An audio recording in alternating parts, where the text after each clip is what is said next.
This movie actually left me speechless, in the best way possible.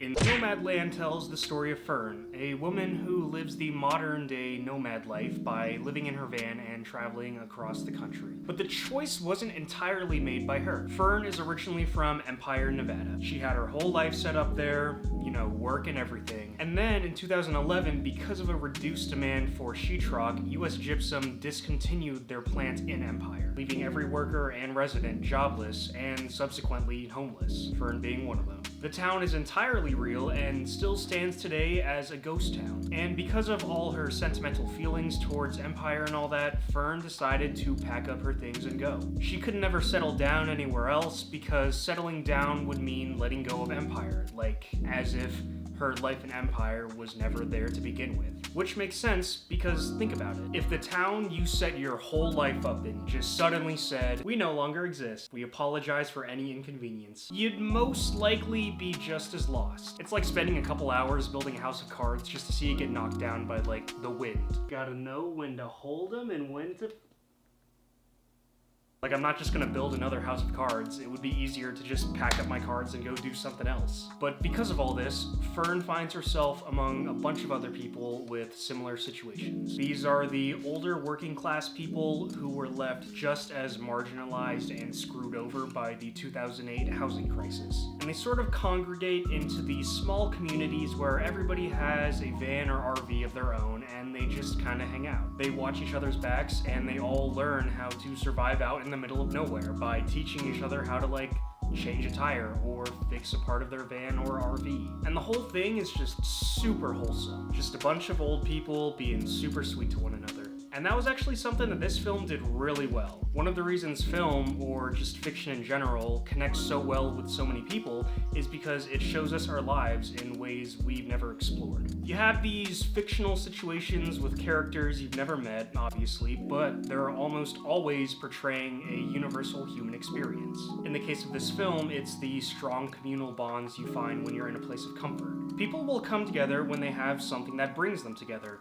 And it doesn't matter how obscure or unusual it is. It could be something as bizarre as kicking a ball around with imaginary rules, or riding a piece of wood in a concrete bowl. When people have a common goal or similar experiences that they've been through, it usually brings them together. And this film did a really good job of showing the hardships of life being the connecting factor between these older people. So not only do the characters connect with one another on an intimate level, this film felt like it brought me in and engaged me in a way that was so personal. It felt like I knew the characters without actually knowing them. And when a film does that, and does that well, I believe it's accomplishing one of the most basic and fundamental goals of filmmaking, which is just having these super authentic representations of people. And speaking of characters, there were only 2 Hollywood actors in the entire cast of this film. Frances McDormand, who played Fern, and David Strathairn, who played Dave. Dave was one of the people Fern meets multiple times on her trip across the country, and the two end up forming a really nice friendship. Anyway, besides those two, nobody else in this film was an actual actor. Basically, each character in this film played themselves or a scripted version of themselves. And the performances of all these characters were just so raw and authentic. There's something that's super haunting about the nature of these characters. A lot of them are on the older side, so they've been diagnosed with cancer or they've lost children. Basically, they've lived through some of the harshest things a person can live through, yet they're still trying, just holding on to the life they have left and bringing their pain with them every step of the way, but still searching for pockets of happiness wherever they can. And there's something about that is just so admirable. If you meet someone and they've been told they only have a few months to live, but they're still smiling through it all, that's, I don't even know, it's you have my utmost respect at that point. It was really the first time in a while a film has pulled on my heartstrings like this. I'll admit it, had me in my feels the whole time. And on top of all that, the directional style was just phenomenal.